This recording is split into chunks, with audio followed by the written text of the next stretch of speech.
Bismillahirrahmanirrahim. Assalamualaikum warahmatullahi wabarakatuh. And in this video, I will present about genetic engineering, biotechnology in a cocoa resistant for cocoa pod borer. Before that, let me introduce myself. My name is Muhammad Sadiq Ifwat bin Abdul Hadi, and my matrix number is 2023185113. And I'm from class M3802204E.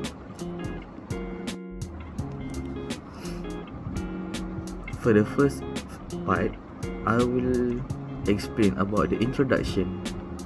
Transgenic biotechnology in a cocoa involves the use of genetic engineering techniques to modify the genetic makeup of the cocoa plant, Theobroma cocoa, in order to improve certain traits such as disease resistance, yield, and quality.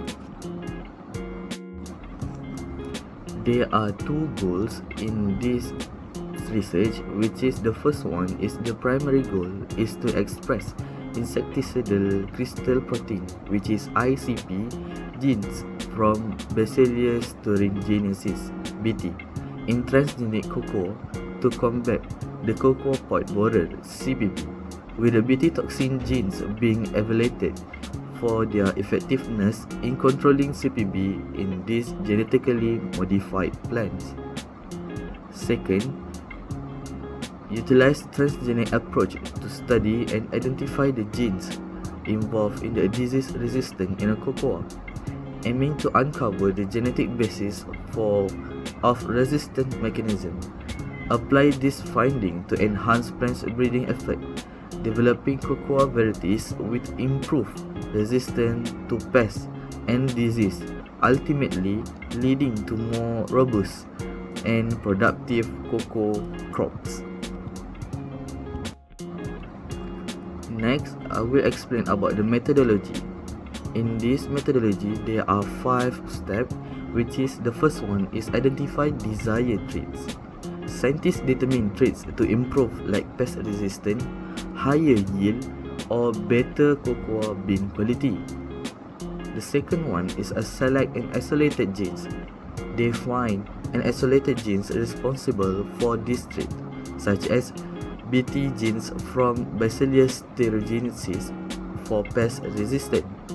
And the third one, insert genes. These genes are inserted into the cocoa plant's genome using methods like agrobacterium mediated transformation or gene gun. And the number 4 is a regenerate plant. The modified cells are grown into a whole plant using tissue culture, ensuring they show the new traits. And the last one is evaluated and test. The transgenic plant are tested for disease resistance, yield, and quality, including BT plant for the resistance to the cocoa pod borer and others for resistance to disease like a black pod, witch's broom, and cocoa swollen shoot. A conclusion from this research, which is the researchers have taken big steps in making cocoa plant tougher and a harmful bug called the cocoa pod borer. They figured out which genes help cocoa fight disease and put them into cocoa plant using a method called genetic transformation. By adding genes from a bacteria called Bacillus thuringiensis, they making cocoa plants that can fend off the cocoa pod borer. They also found a genes that helps cocoa plant resist a fungi. Mixing the genes has made cocoa plant even better at fighting disease. Whether these changes become common depends on if people like them and how the market reacts. And that's all from my explanation about genetic engineering, biotechnology, and a cocoa resistant for pod borer. That's all from me. Bye.